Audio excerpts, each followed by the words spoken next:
Daniel chapter 3. God can do anything He wants to do. Is that right? Amen. I mean, can God do anything He wants to do? Well, yeah. He made the universe. He made us. He made time. He made, He made everything. So He can do anything He wants to do. I believe that. Nothing's too hard for Him. Now, He does everything. He can do anything He wants to do. But does He always answer every prayer? Oh, yeah.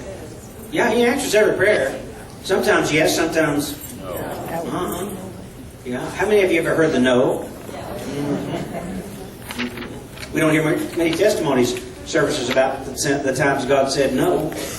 But boy, if we'd had, probably He does you more favors by saying no than saying yes, if the truth be known. Why does He not always do what I think He ought to do? Why is that? Well, you see, God has a perspective on life that's different than ours. He sees my life, your life, not just in a moment of time, but He sees my life in a panorama of past, present, and future. Then He goes on to see what my life does, not just in my lifetime, but what it does in the lives of others. So there is so much more that goes into a decision or an answer to prayer than we would imagine. So God has the ability to know how to answer the question correctly, even though I may disagree with Him. Now, there was a man by the name of Hezekiah. He was one of the kings of Israel in the ancient, of Judah in the ancient world, and he wanted to live longer. He was sick. He was dying. And he prayed, and he said, God, would you please let me live? Don't end my life now. I'm not through. I want to live some more. And God said, okay, I'm going to let you live longer. And He added 15 years to his life. That tells you right there, God can do anything He wants to do. But during that 15 years, something really, to me, seems like out of God's plan happened. The people from Babylon made a trip up. They were just looking around the countryside. The emissaries of Babylon came, and they came to Jerusalem. And Hezekiah showed them the temple, and showed them all the gold and silver and everything, all the precious artifacts in the temple. And I can see them sitting there going, 14 times. And they were writing it all down, taking note of all the gold in the temple. Now, when Isaiah found out about what Hezekiah had done, Isaiah threw a fit. He was mad because he knew that Hezekiah had done something horrible to the future of the Jews, because those Babylonians would like to have that gold, and he knew that set in motion some problems. But nevertheless, that happened. But had Hezekiah not lived an extra 15 years, that might not have happened that way.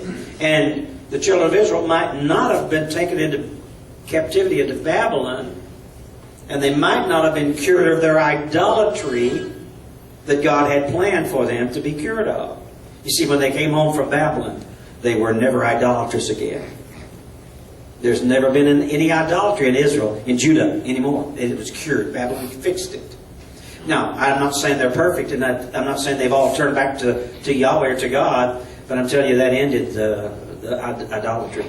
See how that was so circuitous, and how, as we used to say, he had to go around Robin Hood's barn to get what he wanted done, but he started it 15 years ago, after adding 15 years to Hezekiah's life. God is complicated. He does things we can't understand. He's working out details, scenarios that's bigger than us. Also, I remember a time when the Philistines stole the Ark of the Covenant. Now, the Jews would say, well, we're going to get in a fight. Let's just get the Ark of the Covenant, bring it out. When the Ark goes, wherever the Ark goes, we win. Because the Ark gives power, and it's our strength, it's our whatever. So they were in a battle one day. They didn't bring the Ark. And they were fighting, and they got to losing. The Philistines started whipping up on them. So they sent some boys back to the ark, to the temple, and said, get the ark and bring it out here. So they went and got the ark, brought it out there. And when they got out there, the army still got whipped. And the enemy stole the Ark of the Covenant and took it down into the Philistine country. Well, did you know God can take care of Himself? Amen. Has anybody here, have you figured that out yet?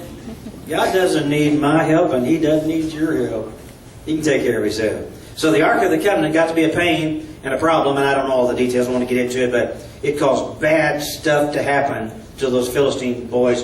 and in the country, a lot of people got sick, a lot of people died. So one day we look up and here comes the ark heading for Jerusalem, being pulled by 2 cows. All right, on a sled. They just sent it home. They turned the cows loose and said, take that thing somewhere, we don't care where. And those cows made a beeline for Jerusalem. Wonder how they knew to do that. So I'm just joking. 6 million people were killed in the Holocaust. 6 million of God's chosen people. Jews. Why did He let that happen? Can you imagine the 6 million prayers multiplied by millions of times? And God answered that prayer over and over again. No, no. How? What? Do I have an answer? Absolutely not. Do I get it? No. But here's what I tell you. I choose to love and follow Him even if He doesn't do what I think He should. I still choose to follow Him. Anybody agree with me? Amen. I'm going to follow Him even though I don't understand what He's doing. I remember the time Jesus in John chapter 17 was in the Garden of Gethsemane waiting the day of crucifixion. It was His day. Jesus tomorrow would have been crucified. In fact, that night it started. He was in the garden and He prayed a prayer and said, Father, if there's some way we can do this, I'm translating into, as I say, Walnut Grove English. If there's some way we can do this and not involve the cross, let's do it that way. Did you realize Jesus prayed that prayer? He said, could we do it some other way? Could we save the world without me being crucified and having to die? He actually prayed that prayer. Do you know how He ended the prayer? Nevertheless, Thy will be done. So this morning, the title of my sermon is, Even if He doesn't, or Nevertheless, Thy will be done. In other words, God may have a better plan than we, and we may not always understand what He's doing, but we need to trust Him. I choose to love and follow Him, even if He doesn't always do what I think He should. Let's get into the book here of chapter 3 of Daniel. We're going to talk now about an image of gold and a blazing furnace. You've heard the story. We all grew up on this story. So I'm not going to spend a lot of time telling you this story again, even though it's so precious. I'm going to try to bring a few things to you that you may have overlooked in just a cursory reading or in a Bible school class or whatever. And so, but nevertheless, we're going to look into this image of gold. Let's just read a little bit here, starting in chapter 3. King Nebuchadnezzar made an image of gold 60 cubits high, 6 cubits wide, and set it up in the plain of Dura in the province of Babylon.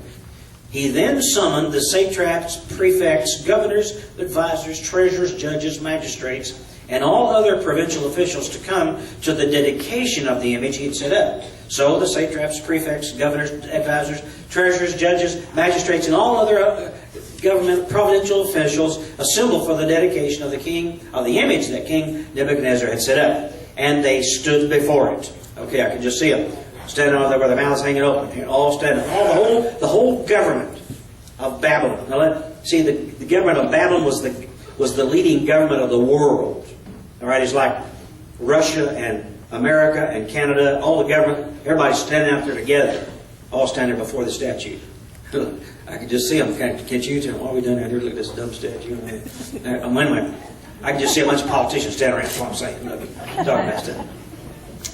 In the story that we read just before this, in chapter 2, Daniel interpreted Nebuchadnezzar's dream. Do you remember that? And he saw this script. Thursday night we went through all the history of this. We walked down through the history of the Babylonians, the Medo-Persians, the Greek, the Romans. And we got down to the toes, and we talked about the mixing of America and Europe and how they would. Anyway, we talked about all that Thursday night. If you weren't here, YouTube. It's on YouTube Sunday. It will be. But look at that sermon over because you need to know what's going on. But in that, I think what happened, Nebuchadnezzar said, "I'd like to have me a statue like that." So he's doing anything you want to do. So he had this statue made, and he made it out of gold. Wonder where he got some of this gold. I know where he got some of it. All right. Now, so it's possible he wanted to recreate that and probably be worshipped. So this golden statue, I suspect it looked like him. His ego was of the such that probably he made it to look like him. And he was about to see the power of a God he didn't believe in. That's what he was about to see. So at the signal, everybody bows to the statue of Nebuchadnezzar had this statue, so they're all going to bow to it. Let's read verse 4. Then the herald loudly proclaimed, nations and the herald, that was his publicity agent that spoke to the people on TV and all that. Then the herald loudly proclaimed, nations and peoples of every language, this is what you're commanded to do. As soon as you hear the sound of the horn, the flute, the zither, the lyre, the harp, the pipe, and all kinds of music, you must fall down and worship the image of gold that King Nebuchadnezzar had set up. Now, what we've got going on here is worship or else. Right? It's like when I was a kid, when you woke up on Sunday morning, you went to church or else. You anybody else like that? Mm-hmm. You went to church or else. Well, that's what it was here. You're going to go to church. You're going to worship. Then he says, verse 6, whoever does not fall down and worship will immediately be thrown into a blazing furnace. Now today, if you're going to get the capital punishment, you get about, a 6-month trial, and then 10 years of waiting on death row, and then 4 years of sitting in the electric chair. You know what I'm saying? It's a long deal. Okay, but it's immediately going to throw into the blazing furnace. Now, what's going on here is we have direct Ten Commandment violation. We have a direct Ten Commandment violation. Now, these Jews weren't going to worship anything else but God. I mean, there's 3 that I can think of in the Ten Commandments that talk about, thou shalt have no other God before me, no images, no, His name. In other words, there's a lot of stuff about how you deal with God, and every one of them were going to be broken when you bow down to this golden idol. So the boys that we're going to talk about in a moment, we're not going to do it. So they had to decide if it were better to face the fire than to face God. So they had to decide, am I going to face God or am I going to face the fire? What do I do? By the way, this is very important. There was no plan C. No plan C. No loophole. You worshiped the statue or you burned. You with me? No plan C. And that's important. I'll bring it out later in the sermon. So everybody bowed. Let's read verse 7. Everybody bowed. At least that's what the writer said here. Nebuchadnezzar into doing this. So, but here's the real problem. Now I'm going to tell you this little story, this little scenario, and then you're going to get it. If you're not the lead dog on the snow sled, the view never changes. You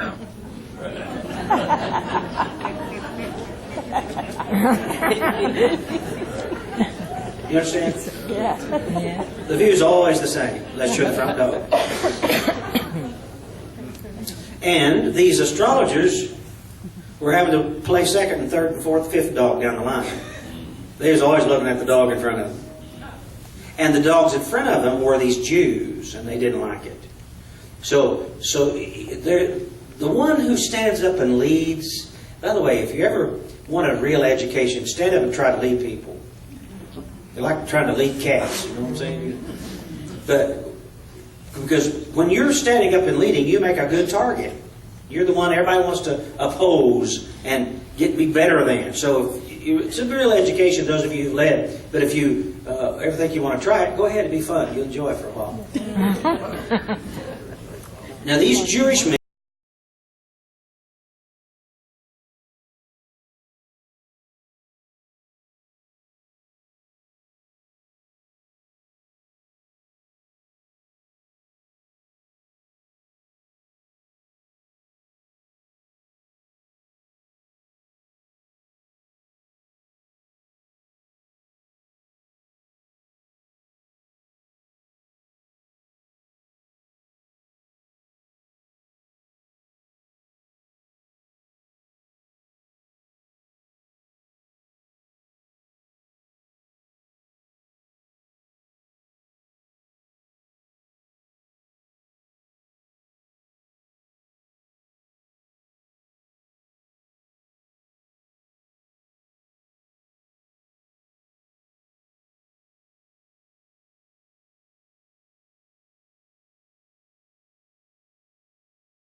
men did nothing wrong. Listen to me very carefully.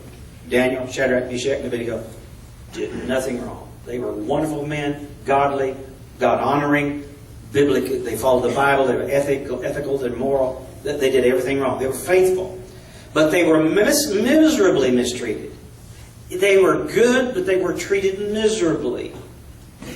Does anybody in here ever had to question about your own life because you've tried to do the right thing? You've tried to live right. You've tried to honor God and keep your commitments, and still yet you got kicked in the rear, or you stepped on, or messed with.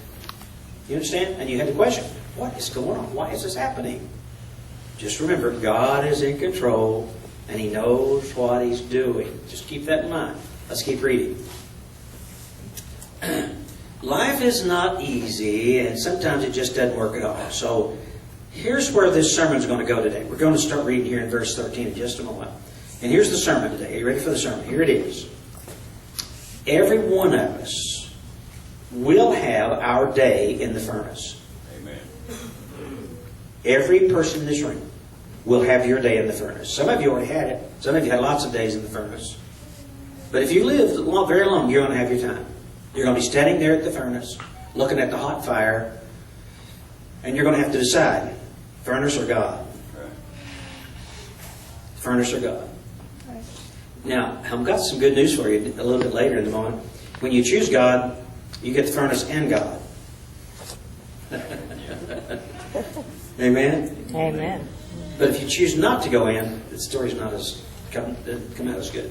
Okay, I'm going to tell you 3 things you need to know today when you stand at the furnace. When you're standing looking and they've opened the door of the furnace. Now, what is the furnace? Well, the doctor's office, the lawyer's office, I don't know, wherever it happened, wherever you get that bad news, the telephone, where the news is coming in, the email, and you read this and you're thinking, oh my, here we go. Here we go. What are we going to do? It's awful. Okay, that's your furnace. Now, when you stand at that furnace, there's 3 things you need to know. Number 1, you must stand for God no matter what it costs. No matter what the cost is, you must stand for God. Are you with me? Do you agree with that? Okay, let's read verse 13. Furious with rage, in other words, Nebuchadnezzar is mad now, because we've gone back, remember. Nebuchadnezzar summoned Shadrach, Meshach, and Abednego. So these men were brought before the king, and Nebuchadnezzar said to them, "Is it true, Shadrach, Meshach, and Abednego, that you do not serve my gods, or worship the image of the God I have set up? Now," I can just see you pointing his finger. He says, "Now, when you hear the sound of the horn, the flute, the zither, the lyre, the harp, the pipe, of all kinds of music, if you are ready to fall down and worship the image I made, very good. But if you do not worship it, you will be thrown immediately into the blazing furnace." And then he said, "Then what God will be able to rescue you from my hand?" Man, he just, okay, corral, showdown. Then what God's going to rescue you? My gods or your? We'll see. Test time. Okay. Why was Nebuchadnezzar so mad? Well, nobody ever stood up to him before, probably, in his life. I bet he got everything he wanted all his whole life, so nobody stood up to him. But now these Jews are standing up to him, and they're saying, no. Now, and he just couldn't put up with that. He wouldn't honor it. Now, let me say to you, there are a lot of choices we have to make in our life.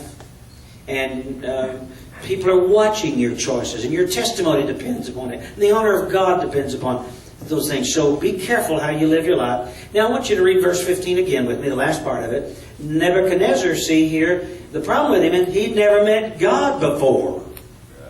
He wouldn't have said that if he'd ever met the King of Kings and the Lord of Lords.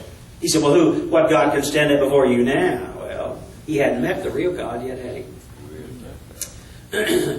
He thought he was in control of everything, but he wasn't. Everything was not under his control. Now let me tell you about these Jewish boys.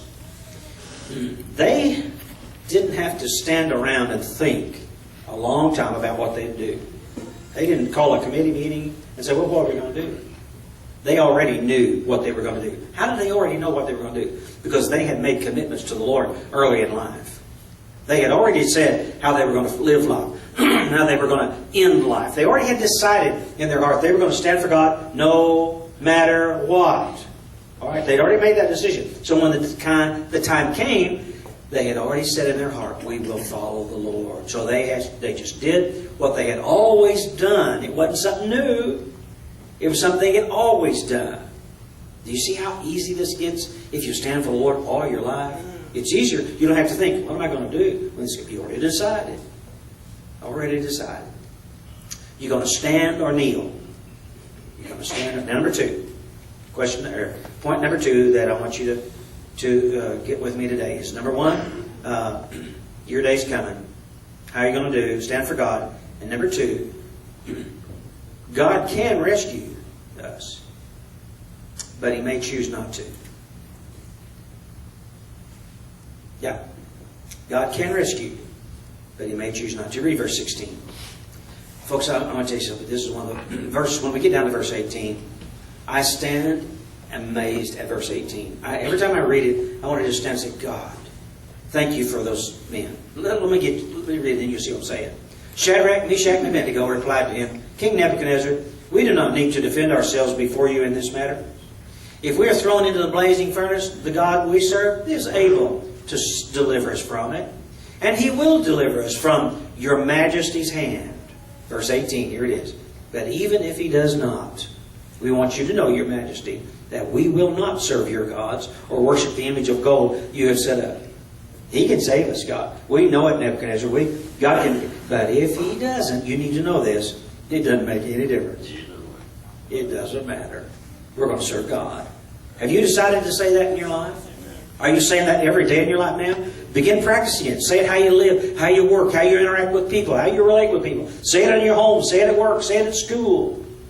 Say it. It doesn't matter. Whatever happens, I'm going to stand for God. Just do the worst you can. I am amazed at these young men for having said that. These were young men away from home who had this kind of moral courage. Now, the third thing I want to tell you this is when you stand at the fire, you're not going to be in the fire alone. You're not going to be in the fire alone. When you get in there, when you get in the middle of it, the sickness, the loss of loved one, the failing job, when you're in that situation, you're going to find a great source of strength when you get into it. I'm going to talk to you just a little bit today, even out of my own personal life. Let's read verse 19. Then Nebuchadnezzar was furious with Shadrach, Meshach, and Abednego, and his attitude toward them changed, and he ordered the furnace heated 7 times hotter than usual, and commanded some of the strongest soldiers in the army to tie up Shadrach, Meshach, and Abednego, throw them into the blazing furnace. So these men wearing their robes, trousers, and turbans and other clothing were bound and thrown into the blazing furnace. The king's command was so urgent, and the furnace was so hot that the flames of the fire killed the soldiers who took up Shadrach, Meshach, and Abednego. And these 3 men, firmly tied, fell into the blazing furnace. Then King Nebuchadnezzar leapt to his feet in amazement and asked his advisors, weren't there 3 men that we tied up and threw into the fire? They replied, certainly, your majesty. He said, look, I see 4 men walking around in the fire, unbound and unharmed. And the 4th looks like the Son of God. Oh my goodness. Jesus meets us in the fire. I want to tell you, this is just a personal reflection that I don't normally talk about myself a lot. I don't like to, but the Lord impressed me to say to you today, I have had 3 major illnesses and 2 accidents. Any of the 5 could have ended my life or ended my ministry. Any of those 5. 5 different serious things. I had rheumatic fever as a young man. Guillain-Barré syndrome. That's like polio. Similar to it. Ankylosing spondylitis, which I still have. That's why I have no neck. And then I had a horse wreck that broke so many bones I don't even count them. And then I had a farming accident that broke my back. And all everybody says, "Oh, poor guy." No, that's not why I'm saying that. I want you to know that every time I was in that fire, the Lord was in there with me. Every time. He was there. I mean, He was there. I knew He'd be there. I mean, when I was laying in the ditch with my Labrador Retriever laying on top of me after the horse thrown me in. And my lab laid on me to comfort me. He didn't know he's killing me, but he did. But he didn't know what else to do, so he just laid down on me. And even when I was there, I knew the Lord was going to be in that fire with me. I knew it. He'd take me home if I died. I didn't know if I was going to live or die. That's fine. I didn't care because I knew the Lord was in the fire with me. There wasn't just 2 men walking in the fire. There was 3 and a black dog. So anyway. Oh, and one thing I forgot to tell you. I'm a recovering anorexic also.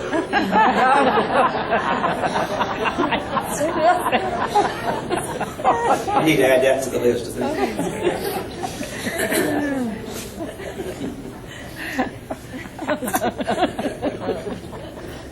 You're going. I love the way you get these stories, these jokes. They kind of go in waves.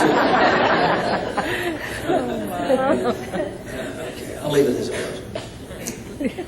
So if God chooses to intervene in your life, He'll come out with no harm, but He may choose not to intervene, and that's okay too.